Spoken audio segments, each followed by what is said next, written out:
Bonjour tout le monde, bienvenue à ce nouveau rendez-vous de Folie douce. Ici Yvan Bugeaud. Aujourd'hui, je reçois Alexandra Giroux qui nous parle d'une étude sur la santé mentale des travailleurs communautaires. À l'Espresso et l'Espresso allongé, Pierre nous amène des citations célèbres sur l'honnêteté. Notre collaboratrice Ève Cardinal est aussi des nôtres. Elle nous parle de sommeil et santé mentale. Bienvenue à Folie douce.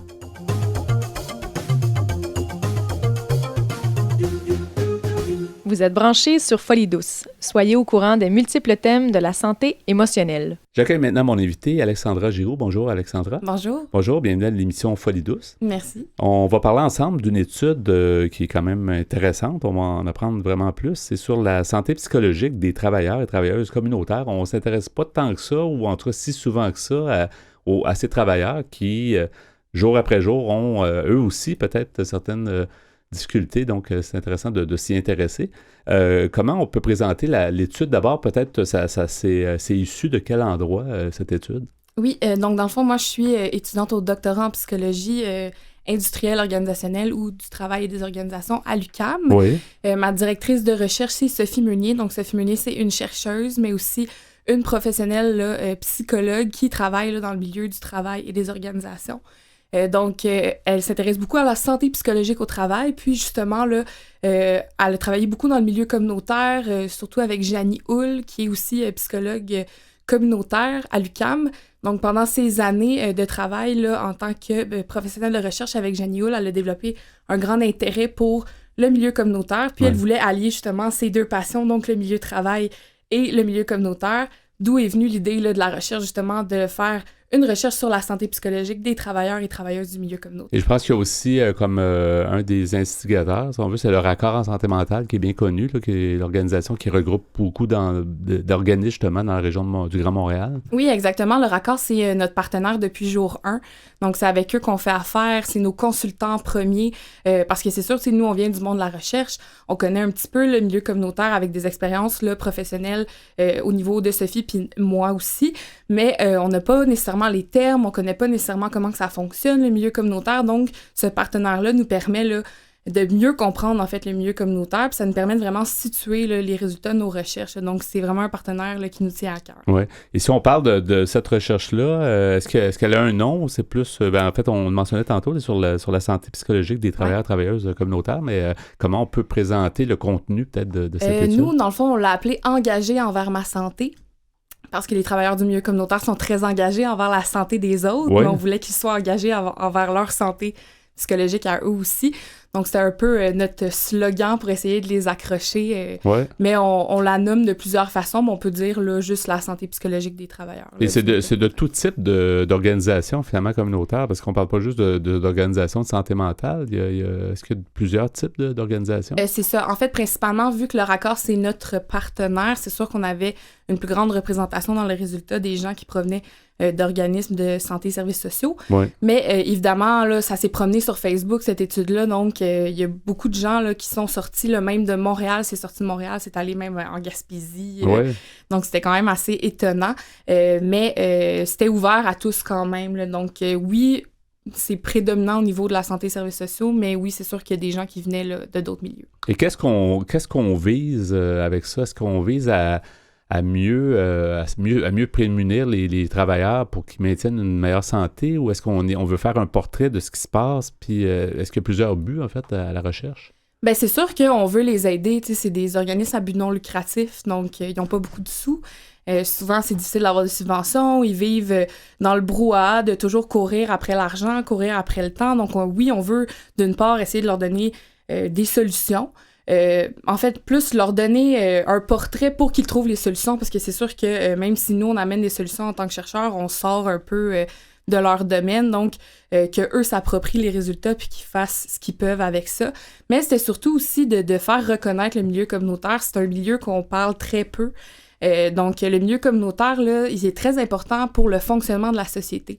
Donc, les gens, souvent, soit ils vont aller au public chercher des services ou ils vont aller au privé en chercher. Mais en fait, le milieu communautaire agit à titre de filet de sécurité. Il va aller chercher tous les gens qui passent entre les mailles du filet, justement, dans le réseau de la santé. Donc, les gens qui sont pas pris en charge. On le sait qu'il y a des listes d'attente là, énormes là, de 6-8 mois pour consulter un psychologue. Et certains, ben justement, n'ont pas nécessairement l'argent pour aller se payer un psychologue au privé. Donc, les organismes communautaires agissent vraiment là, à titre de filet de sécurité, vont venir rattraper ces gens-là, ils vont leur offrir des services, un suivi, ils vont essayer de les aider au meilleur de leur capacité pour justement essayer de faire que ces gens-là aillent mieux. Donc, et souvent, le milieu communautaire, c'est peut-être aussi le service de proximité, souvent par excellence. C'est ça aussi, parce que ce sont dans des milieux, sont justement soit dans des quartiers ou dans des endroits, mais souvent, c'est peut-être les plus accessibles, tu sais. Exact. Fait qu'ils ont un rôle très, très important, effectivement. Exactement. Puis, tu sais, si on pense là, à tout le côté inégalité sociale de santé, les gens qui n'ont pas beaucoup de sous, qui connaissent pas beaucoup autre que leur communauté, mais c'est sûr qu'ils vont aller chercher des services plus de proximité, comme vous dites. Donc, ces gens-là, c'est sûr que les organismes communautaires les aident beaucoup. Là. Donc, souvent, les organismes sont très présents dans leur quartier.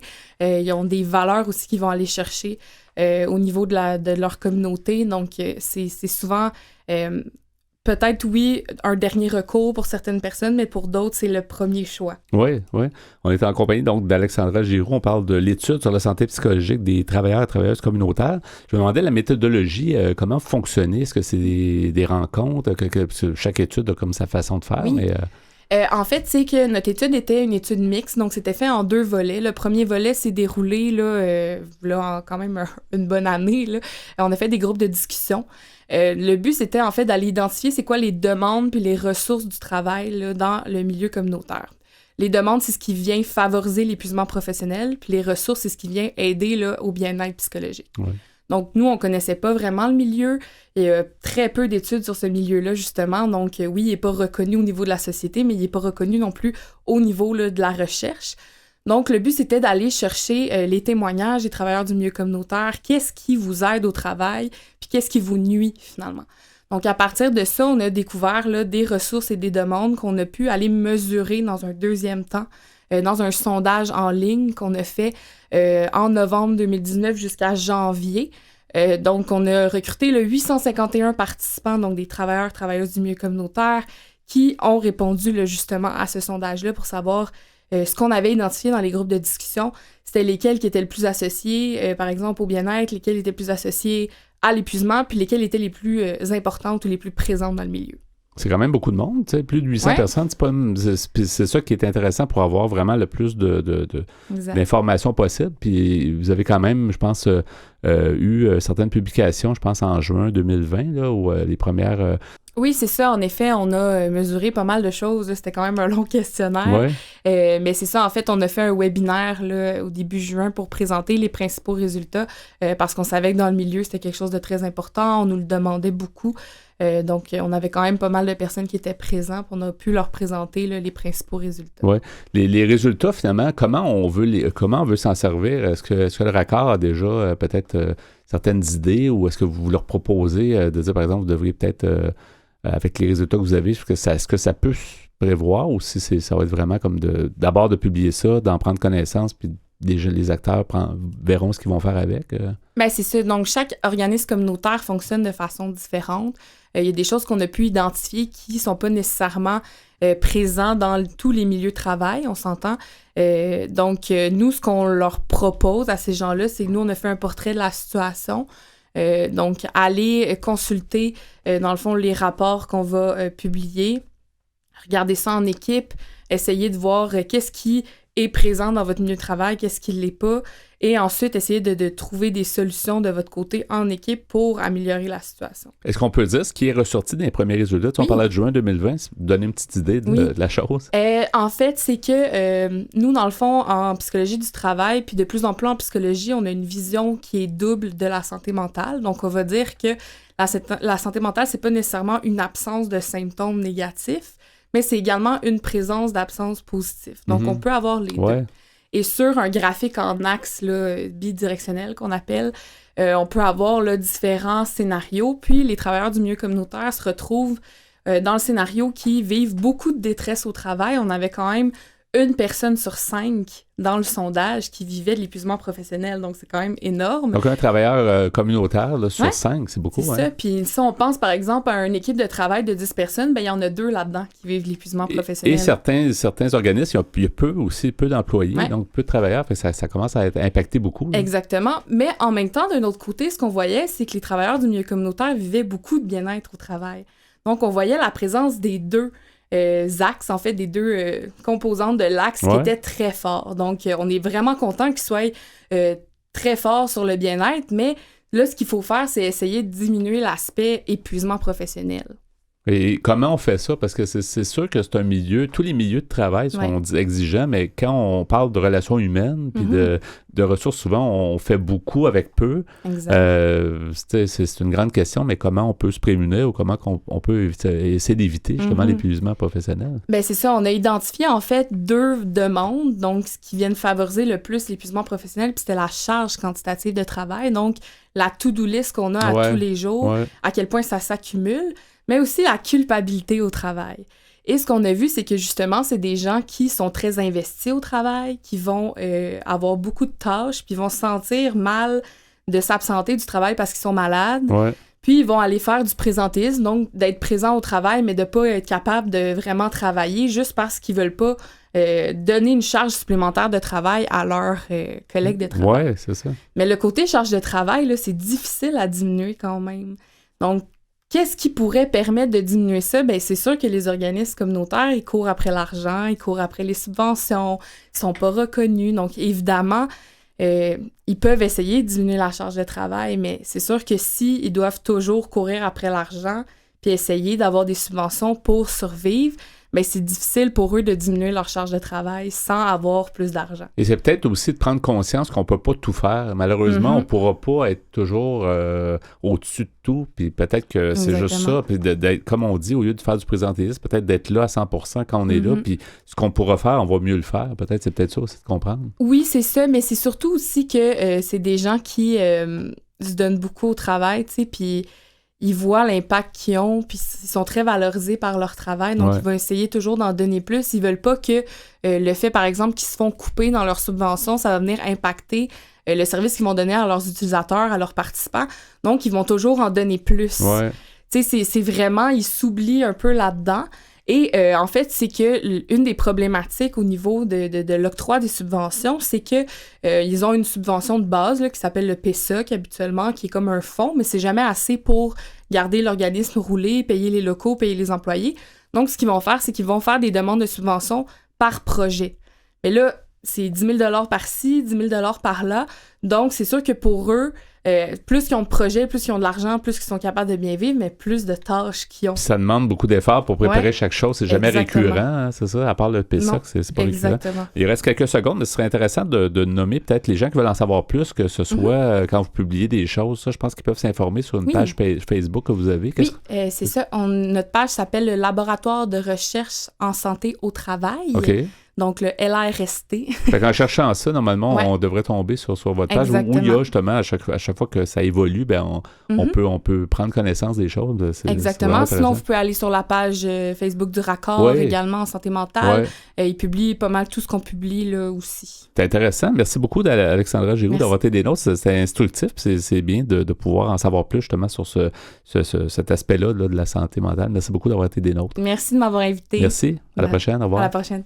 Nous sommes bien présents sur Facebook. Cherchez Folie Douce Radio pour nous trouver. Folie Douce, une communauté, une radio. Nous y allons maintenant avec l'Espresso. Pierre Laporte, tu nous ramènes à la demande générale des citations célèbres. De temps en temps, tu en amènes sur différents sujets. Cette semaine, sur l'honnêteté. Oui, l'honnêteté. Oui, parfois, j'ai l'impression que j'avais fait le tour, peut-être, des sujets pour les citations célèbres, et je m'aperçois que c'est pas le cas. Il y a toujours des penseurs, finalement, qui sur tous les sujets. Oui, et puis je m'aperçois que quand on lit ces citations-là, on apprend des choses. Je trouve que ça peut être autant utile que si tu lisais un article, par exemple, dans une revue de psychologie. C'est une belle valeur, l'honnêteté, en plus. Oui, puis il y avait des gens qui avaient pas mal de vécu là-dedans, je te dirais.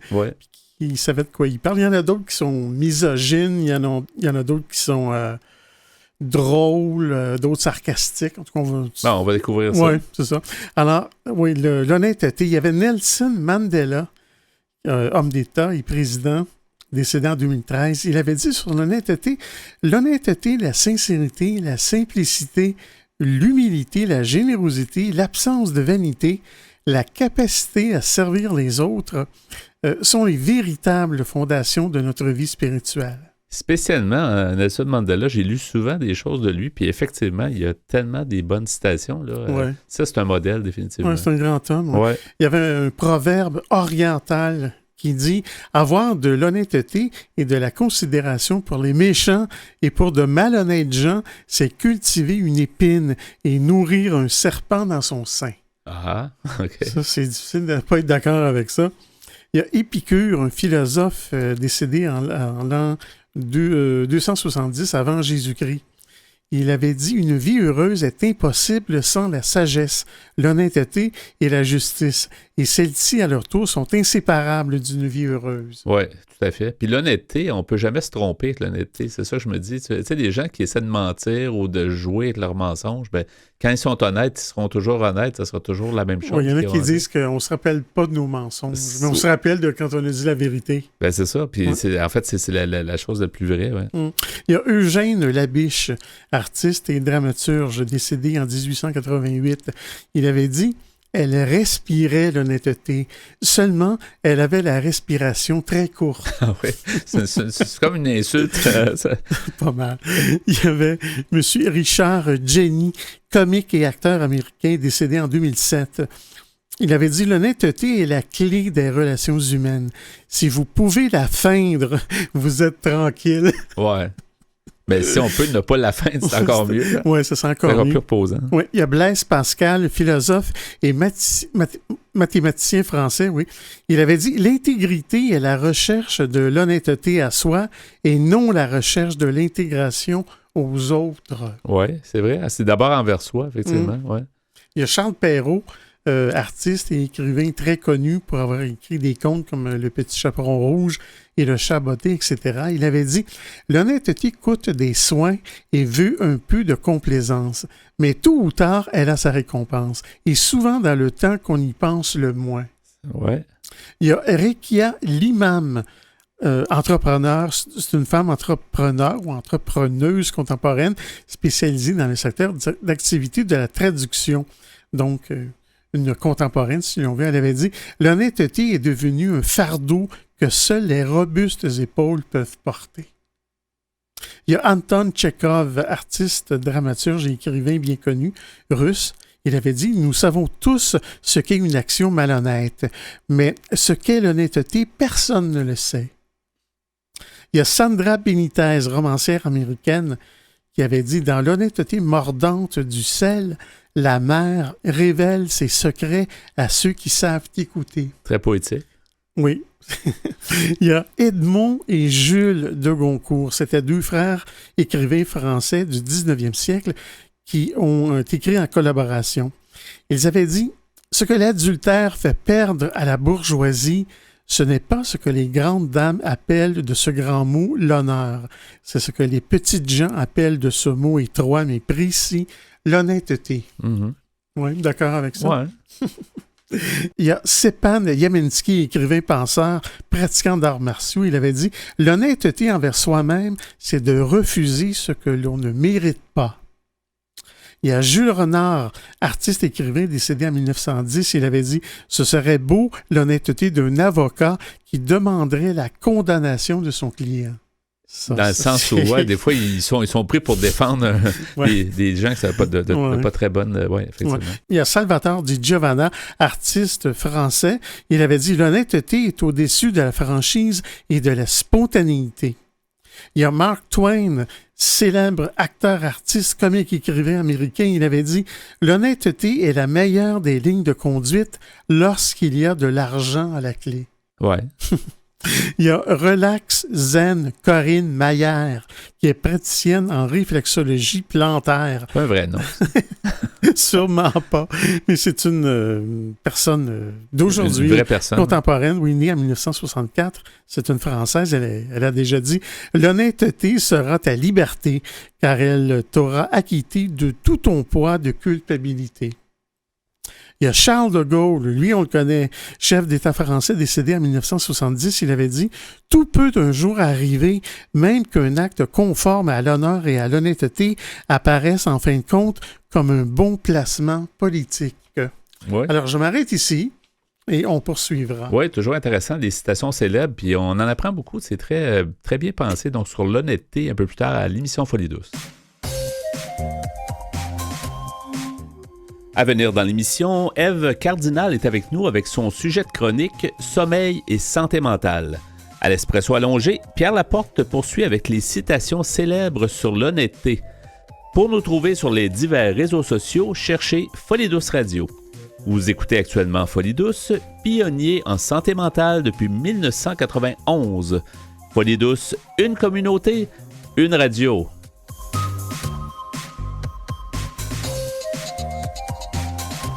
Les meilleurs chroniqueurs en santé mentale s'expriment sur les ondes de Folie douce. Écoutons-les. J'ai le plaisir d'accueillir notre collaboratrice, Ève Cardinal. Bonjour. Bonjour Yvan. Bonjour. Alors aujourd'hui, ça ne sera pas en dormant. Tu vas nous parler de santé mentale et sommeil. Ben, du moins, je vais essayer de ne pas vous endormir aujourd'hui. Non, il faut surtout réveiller, surtout sensibiliser. Le sommeil, c'est un sujet bien important. Puis la plupart des gens voudraient avoir une bonne hygiène de sommeil, puis la plupart du monde ne le fait pas. Puis je me demande toujours pourquoi. On a déjà parlé, Pierre et moi, à l'émission, de dire on a des bonnes intentions, mais quand c'est le temps de les appliquer, c'est pas nécessairement toujours aussi facile ou aussi, on peut pas être toujours aussi, si tu veux, constant dans nos habitudes de sommeil. Bien, en fait, tu as tout à fait raison. Puis des fois, c'est plus facile à dire qu'à faire. Hein. Il y a plusieurs causes là, qui peuvent, en fait, apporter des troubles de sommeil. Et il y a plusieurs troubles de sommeil aussi qui apportent des problématiques au niveau de la santé mentale. Donc, c'est ça un petit peu qu'on va voir. Oui, exactement. Donc, c'est sûr que le sommeil, hein, c'est une fonction réparatrice à la base. Donc, le sommeil, c'est une fonction réparatrice pour le corps, mais aussi pour l'esprit. Et ça permet, en fait, à la personne de prendre une distance face à une situation. Donc, souvent des situations qui touchent le stress, la vie professionnelle, la vie amoureuse, la vie familiale. Et ça peut avoir des gros impacts là, au niveau de la santé psychologique. Et c'est pas du temps perdu. Tu sais, souvent, les gens disent « j'ai pas le temps », mais le 8 heures, idéalement, là, ça dépend des gens, entre 6 et 8 heures ou entre 8, 6 et 9 heures, mais il est très important. C'est comme si on s'alimentait, c'est comme si on buvait de l'eau. Dans le fond, ça nous apporte quelque chose de bien pour notre être humain, notre être à nous, là. Tout à fait. Puis, en fait, il y a beaucoup d'impacts qui peuvent être négatifs du manque de sommeil là, sur la santé mentale. Si tu veux, Yvan, je peux t'en nommer là, quelques-uns qui semblent être évidents, mais qui ont un impact là, vraiment réel sur la vie de tous les jours. Donc, le manque de sommeil, ben ça perturbe l'humeur. Hein. Donc, je ne sais pas si on se rappelle la dernière fois qu'on a vraiment très, très mal dormi. Là, ça provoque de l'irritabilité, du stress, une perte de concentration. Puis même des fois, quand on est très fatigué, un manque d'estime de soi, une dévalorisation parce que notre esprit est un petit peu partout. Donc, ça peut causer quand même une perturbation de la pensée, puis une perturbation aussi du comportement, que ce soit justement au travail, dans la vie amoureuse et tout. Donc, ça a des impacts là, au niveau de la santé psychologique plus importants qu'on pourrait penser. Ça peut même être dangereux parce que la personne est moins là, donc moins attentive, donc peut-être va pas remarquer que le feu est rouge puis qu'elle va traverser le feu rouge, puis toutes sortes de choses qui peuvent arriver. C'est vrai qu'on a mal dormi, souvent les journées partent mal parce que justement on n'est pas tout à fait là. Tout à fait. Puis, je rajouterais aussi qu'il y a eu beaucoup de recherches au niveau aussi du sommeil et des gens qui sont atteints de problématiques de santé mentale à la base. Ouais. Oui, tout à fait. Ça a un rapport. Ça a un rapport, en fait, c'est une corrélation, puis c'est un cycle qui peut devenir vicieux. Oui. Donc, trouble de sommeil peut apporter des problématiques de santé mentale et vice-versa, problématiques de santé mentale peuvent apporter des troubles de sommeil. Oui, effectivement. Justement, au niveau des recherches, l'importance de la recherche sur le sommeil en termes de santé mentale, là, j'ai trouvé des choses pas mal intéressantes. Donc, il paraîtrait qu'il y a 1 personne sur 5, Yvan, qui est atteinte de dépression, qui présente également une forme quelconque d'apnée du sommeil. Dépression, santé mentale, aussi au niveau de la dépression bipolaire, de la dépression unipolaire, des maladies affectives, de la schizophrénie, du choc post-traumatique. Donc, toute forme de problématique de santé mentale peut apporter des problématiques de sommeil. Oui. C'est tellement important, comme on le disait, le sommeil, ça fait partie de notre vie. Puis, on s'y intéresse, il y a des gens qui s'intéressent, il y a des cliniques de sommeil, il y a des endroits spécialisés, mais je me demande jusqu'à quel point c'est mis de l'avant. Souvent, on en parle aux jeunes enfants à l'école, on dit, il faut que vous dormiez bien pour bien réussir à l'école, puis ce genre de choses-là. Puis, avec un certain âge, on oublie ça, mais ça doit nous suivre toute notre vie. Là. On devrait toujours... parler, un peu, pas démystifier, mais en tout cas encourager les gens à mieux adopter des bonnes habitudes de sommeil. Tout à fait. Puis notamment, justement, c'est intéressant parce que on parle souvent, chez les enfants, puis même chez des adultes, de l'anxiété du sommeil. OK, ça veut dire l'anxiété du sommeil, c'est-à-dire avoir peur d'aller se coucher et ne pas s'endormir. Ouais. Ou à l'inverse, avoir peur de faire des cauchemars. Puis ça, c'est pas juste, ce n'est pas seulement que les jeunes enfants. Hein. Il y a beaucoup de personnes qui, par exemple, sont atteintes de troubles anxieux ou de chocs post-traumatiques, qui vont faire énormément de cauchemars, ce qui va perturber le sommeil puis ce qui va générer une anxiété du sommeil. Une peur d'aller dormir parce qu'on a peur que ça arrive, c'est ça? La peur d'avoir peur d'aller dormir. Donc, puis ça génère une anxiété parce que plus on pense, on se dit, il faut que je dorme, il faut que je dorme pour aller travailler demain, il faut que je dorme parce que mon enfant va se réveiller à 6 heures du matin. Donc, ça, c'est un stress aussi qu'on génère dans notre tête. Il faut que je dorme. Donc, ça génère aussi de l'anxiété. Donc, comme je te dis, là, c'est un peu un cycle. Oui, et ça devrait venir de soi, le sommeil. Ça devrait être pas quelque chose qu'on rush, comme on dit, qu'on court pour aller dormir. Ça devrait être quelque chose qui arrive, on a sommeil, donc on va dormir. Mais ça, c'est dans une situation idéale. Qui arrive naturellement. Puis souvent, il y a plusieurs cycles de sommeil. Puis ce que les spécialistes disent aussi, c'est que, en fait, il faut avoir une hygiène du sommeil, mais en même temps non plus, il ne faut pas se mettre de pression. Comme par exemple, on se dit, OK, je vais déjeuner parce que c'est l'heure de déjeuner. Je vais dîner parce qu'on dîne tout le monde au bureau, disons, on dîne à midi. À midi pile.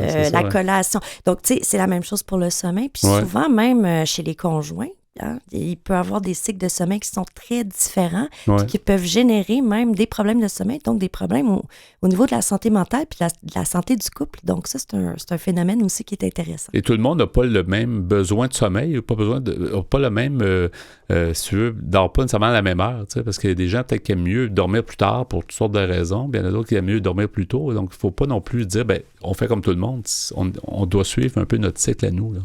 Tout à fait. Puis pour revenir au phénomène, là, précisément pour les gens qui ont des problématiques, que ce soit temporaire ou quoi que ce soit au niveau de la santé mentale, souvent, justement, les gens qui souffrent de dépression majeure vont avoir beaucoup de problèmes d'insomnie ou d'hypersomnie, soit l'un ou l'autre. Soit qu'on dort énormément ou soit qu'on n'arrive pas à dormir pour des questions anxieuses, tout ça.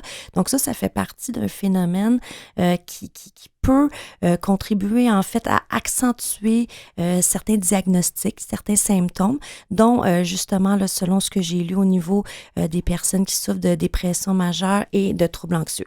Donc, ce sont les deux problématiques, là, disons, dont le symptôme de l'insomnie peut ressortir le plus, quoique là, il ne faut pas catégoriser non plus nécessairement, mais selon les statistiques, là, ce serait des personnes qui éprouveraient là, souvent des problèmes au niveau de la santé du sommeil, si on peut dire. Ouais. Et tous les types de sommeil, on parle du sommeil paradoxal, on parle de toutes sortes de sommeil. Est-ce que tu as pu lire des choses là-dessus? Est-ce que tu as poussé un peu, je ne sais pas là-dessus? Parce que, on parle du sommeil, mais c'est un gros tout, mais c'est pas une seule chose. Il y a des phases de sommeil, puis...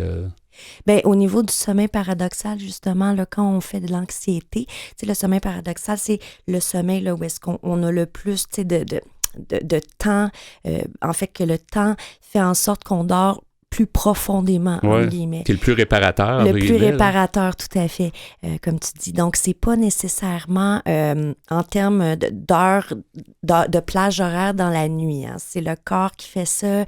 Souvent aussi, par exemple, si on prend de la médicamentation, notamment au niveau psychologique, les spécialistes ne disent pas que c'est néfaste, mais ça peut affecter les phases de sommeil, notamment le sommeil paradoxal. Donc, il y a beaucoup d'effets secondaires, des fois, sur les médicaments, exactement.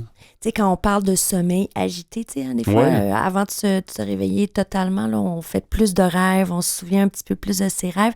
Donc, surtout quand on souffre d'un problème anxieux, ces rêves-là peuvent avoir une incidence puis générer de l'anxiété même dans le sommeil qui va faire en sorte de nuire au sommeil paradoxal. Oui. Donc ça, j'ai trouvé ça intéressant. Une des bonnes choses, c'est d'avoir un environnement idéal, de dire pas trop bruyant, pas trop clair, pas trop chaud. C'est des petits détails, mais qui vont comme aider quand même la personne qui a peut-être même d'autres problématiques, mais au moins si on met un environnement qui favorise le bon sommeil, ça va sûrement nous aider. Oui, puis tu m'amènes à ça, là, justement, Yvan. Là, est-ce que je peux me permettre de nommer quelques conseils, Bien sûr. Pratico-pratiques? Là? Oui. Donc, il y a des choses là, qui peuvent nous sembler comme totalement évidentes, là, mais bon, par exemple, se lever à la même heure à chaque matin, y compris les week-ends. Des fois, les week-ends, on a envie de faire la grasse matinée, on se couche plus tard et tout. Donc, de maintenir, là, si on veut, quand même des horaires qui sont similaires. Mais c'est plate de faire ça. Mais, je sais que c'est plate. Je sais. Moi-même, je le fais pas. Je sais pas pour toi, là, mais je respecte pas tout le temps ça, mais on devrait, entre guillemets. Mais il y a autre chose aussi, là. Il y a le fait de ne pas faire de sieste. Moi, j'ai toujours pensé qu'une sieste pouvait être très réparatrice. Quelqu'un qui a des problèmes de sommeil, quelqu'un qui n'en a pas peut peut-être en faire, mais quelqu'un qui a déjà des problèmes de sommeil, au mieux d'éviter les siestes, c'est ça? Oui, le bon vieux power nap, là, qu'on dit en anglais, ça peut être bénéfique, mais si on a des troubles de sommeil, c'est peut-être mieux, en fait, de les éviter, exact. Du moins jusqu'à temps qu'on régularise la situation. Éviter ou éliminer ou réduire la consommation d'alcool. Surtout, il y en a beaucoup qui pensent qu'ils vont prendre un petit verre pour s'endormir avant d'aller se coucher. Il paraîtrait que c'est l'inverse, ce serait un stimulant, tout comme la cigarette. Et tout comme Internet. Avant de se coucher. Tout comme Internet. Toutes sortes de choses comme ça qui on a l'impression que ça nous endort, mais en réalité, ça nous envoie des stimuli finalement au cerveau, là. Tout à fait, tu as absolument raison. Évidemment, faire de l'exercice, peut-être pas avant d'aller se coucher, mais pendant la journée, ça c'est bénéfique, là, parce que c'est une bonne fatigue là, que ça apporte en général, l'exercice. Tout à fait, l'endorphine, cette fameuse hormone du bonheur. Cette drogue naturelle, comme on dit. Oui, qui te fait endormir ensuite. Éviter les collations, les collations qui sont riches ou qui ont beaucoup de sucre ou de glucides, ça va de soi, mais surtout avant le dodo. Ou un gros repas là, bien riche, c'est ça, il faut éviter ça, effectivement. Oui, ou même le biscuit au chocolat avec le verre de lait à 3% avant de se coucher, c'est peut-être pas une bonne idée, donc juste prendre ça un petit peu plus léger. Et petit fait cocasse, que j'ai trouvé bien drôle, c'est n'utiliser le lit que pour dormir et pour avoir des relations sexuelles. Oui, c'est ce qu'on dit, effectivement. Ce qui veut dire que, dans le fond, peut-être que le fait d'écouter la télé au lit toute la soirée. De ne pas flâner, puis de servir son lit pour d'associer le lit avec le cerveau au sommeil, non pas toutes sortes d'autres tâches, toutes sortes d'autres choses qu'on fait, du travail ou taper l'ordinateur au lit, des choses comme ça. Ou le fameux Facebook sur la tablette avant d'aller se coucher, même si c'est pour dire bonne nuit à sa meilleure amie ou n'importe qui. Surtout si on a des problèmes de sommeil. Il reste peut-être une minute, Ève. Je pense qu'il y a des références que tu veux donner parce que quand même, le sommeil, c'est un sujet qu'on pourrait certainement revenir en parler éventuellement, mais il y a de l'aide qui est disponible. Il y a des ressources. Je pense que tu as quand même trouvé 2 endroits intéressants. Oui, tout à fait. Puis pour réitérer, là, juste pour fermer la boucle, comme on dit, là, c'est qu'en plus, le système immunitaire peut être affaibli par un manque de sommeil, que ce soit physique et ensuite, ça se répercute psychologiquement. Puis, dernièrement, on sait, là, en fait, on ne va pas être dans le temporel, mais avec la COVID, tout ce qui se passe, donc on peut avoir de la difficulté, on peut être angoissé et avoir des perturbations au niveau du sommeil. Donc, je recommanderais, moi, dans mes lectures, c'est peut-être pas pour se rendre en consultation parce que l'endroit se trouve à Ottawa, mais le royal.ca est une clinique de sommeil où est-ce qu'il y a beaucoup d'informations pertinentes au sujet, justement, des conseils ou des choses pour régulariser le sommeil. Et à Montréal, ici, la clinique du sommeil est fait intéressant. C'est couvert par la Régie de l'assurance maladie là, pour certaines consultations. On peut les joindre, je pense, par téléphone, 514-507-5337 ou par courriel info au singulier à commercial sommeilmontréal.com. Mais merci beaucoup, Ève Cardinal. Donc, on s'en va dans les bras de Morphée. C'était pas endormant du tout, alors c'est ça. Merci. Bye. La santé mentale, c'est à force d'en parler qu'on cessera d'en parler. Vous êtes à l'antenne de Folie douce. Nous poursuivons avec les citations célèbres sur l'honnêteté. Ça fait du bien des fois d'avoir des citations célèbres, des pensées de grands penseurs, justement, assez songées. Là. Assez songées, mais des fois, c'est drôle.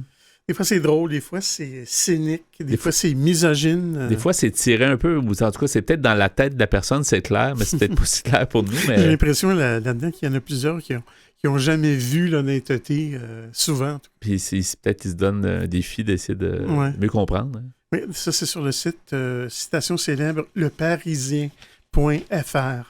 Il y avait Georges Bernard Shaw, artiste, critique, dramaturge, décédé en 1950. C'était un Britannique. Il avait dit « J'ai peur que nous ne devions rendre le monde honnête avant de pouvoir dire honnêtement à nos enfants que l'honnêteté, c'est la meilleure politique. » Mais il y a du chemin à faire. Ouais, c'est moi qui rajoute ça. Mais quand même, c'est une bonne citation. Il y a Étienne Rey, écrivain, dramaturge et critique littéraire français, décédé en 1965, qui avait dit « L'honnêteté est souvent une question d'ameublement.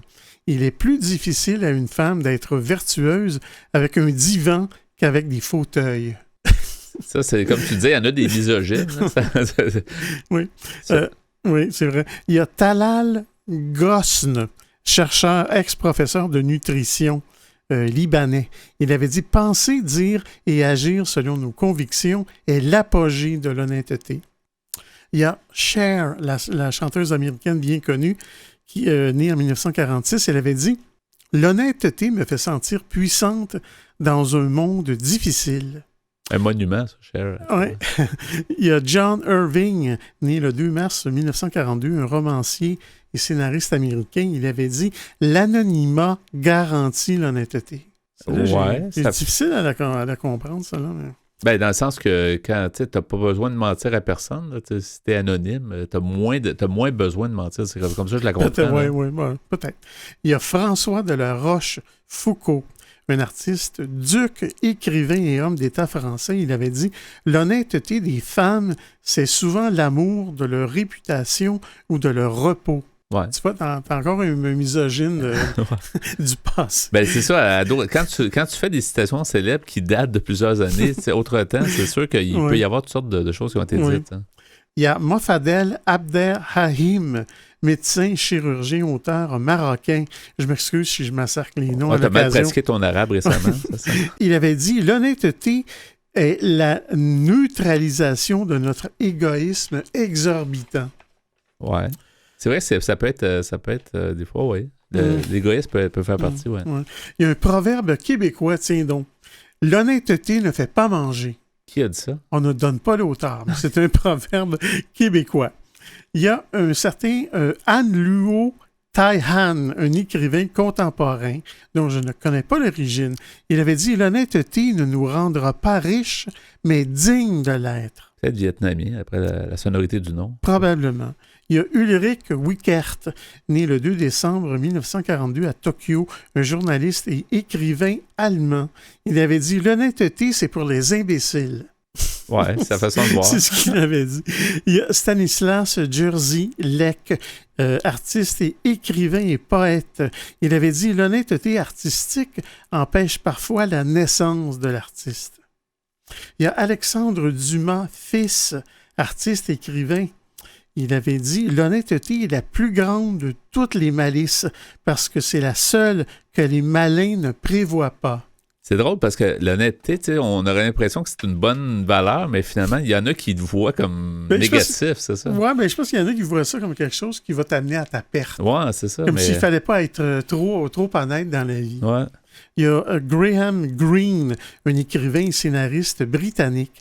Il avait dit « L'honnêteté est une arme à deux tranchants, tandis que l'intelligence veille sur les intérêts personnels d'un individu. » Il y a Philippe Bouvard, un animateur télé français très connu, encore vivant. Il est né en 1929, on le connaît assez bien ici au Québec.